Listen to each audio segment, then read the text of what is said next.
بازم یک شنبه و یک حالا 120 دیگه. خب سال 2023 در حال اتمامه و ما میخوایم امروز یک نگاه جامع و کامل به اتفاقات و قیمت کامودیتی ها در سال گذشته بپردازیم. کالا 120 امروز رو از دست ندید. سلام. امروز میخوایم با هم دیگه یک نگاه جامع و کامل به قیمت ها و اتفاقات مهمی که در قسمت های کامودیتی، انرژی، محصولات پتروشیمی و محصولات کشاورزی اتفاق افتاده بیاندازیم. به صورت کلی بهای حاملهای انرژی از جمله نفت، گاز، زغال سنگ افت 10% رو تجربه کردن. همچنین بهای کامودیتی ها از جمله طلا، مس، سنگ آهن، روی، آلومینیوم و بیلت افزایش نسبی رو تجربه کردن. همچنین محصولات کشاورزی و محصولات پتروشیمی در سال گذشته عموماً افتی بین 10 الی 20% رو ثبت کردند. در بخش حاملهای انرژی بهای نفت در سال گذشته $10 کاهش یافت. همچنین بهای زغال سنگ در این گروه بیشترین افت رو ثبت کرد و با افت 62% به معادل $145 به ازای هر تن رسید.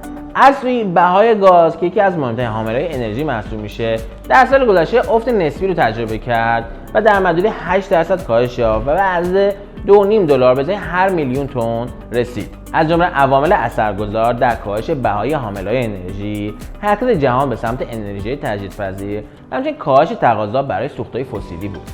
از این رو پیش بینی میشه که در سال 2024 حاملهای انرژی همچنان در مسیر نزولی حرکت کنند.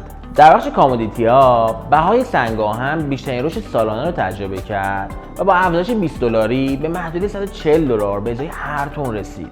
همچنین بهای طلا در سال گذشته بیش از $228 رشد داشت که در پی کاهش نرخ بهره و همچنین کاهش سیاست‌های انقباضی به محدوده تاریخی $2090 به ازای هر اونس رسید. سایر کامودیتی ها از جمله مس، آلومینیوم، بیلت و روی افت نسبی و همچنین افزایش نسبی رو تجربه کردند که در معادل مثبت 10 و منفی 10% در نوسان بودند. به طور کلی فضای کامودیتی برای سال آینده فضای صعودی پیش بینی میشه که این هم میتونه باعث افزایش قیمت ها در سال 2024 بگردد. در بخش محصولات پتروشیمی فضای معاملاتی در این بخش به صورت کلی منفی ارزیابی شد. برای محصولات پتروشیمی در سال گذشته به صورت کلی 10% کاهش یافته. با این حال بهای اوره در این بخش با افت 31% رکورددار بالاترین میزان افت رو ثبت کرده که باعث کرده نسبت ابتدای سال بیش از $150 افت داشته باشه و به معدوده $308 به ازای هر تن برسه. از جمله عوامل مهم و تاثیرگذار در این بخش کاهش بهای نفت و گاز و همچنین کاهش نسبی تقاضا به دنبال چشم‌انداز رکودی در اقتصاد جهانی بوده است. از این رو پیش بینی میشه که با توجه به ادامه دار بودن این عوامل بهای محصولات پتروشیمی همچنان در مسیر نزولی حرکت کنند. در بخش محصولات کشاورزی بهای گندم و سویا به صورت میانگین 20% در سال گذشته کاهش داشتند.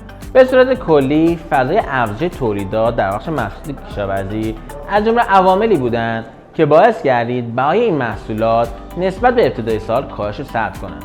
انتظار میره که در انتهای سال میزان تولید سویا در آمریکای جنوبی بیش از 2 برابر رشد کنه. همچنین افزایش تولید روسیه در بخش گندم به معادل 90 میلیون تن باعث گردیده که فضای امنی در قسمت گندم ایجاد شود. از این پیش بینی میشه که در سال 2024 بهای گندم و سویا همچنان در مسیر نزولی حرکت کنند.